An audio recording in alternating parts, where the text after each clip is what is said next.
مرحبا بكم في عالم السينما الساحر.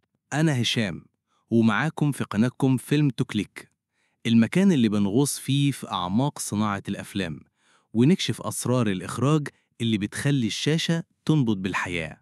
وأنا إيناس. لو أنت من عشاق السينما اضغط اشتراك وفعل الجرس، لأن الرحلة دي هتخليك تشوفوا الأفلام بعين تانية.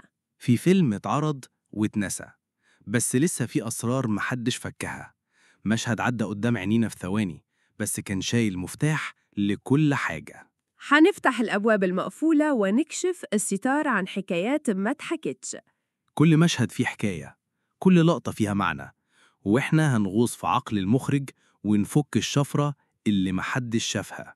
وفي فيلم ممكن نشوفه مرة، وفي فيلم تاني نشوفه كذا مرة. وفي فيلم نحب نشوفه في أي وقت لأنه موجود في الذاكرة دايماً.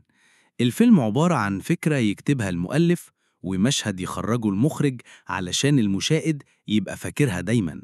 النهاردة مش هنتفرج وخلاص، احنا هنحلل، هنفكر، وهنكتشف اللي مستخبي ورا كل كادر.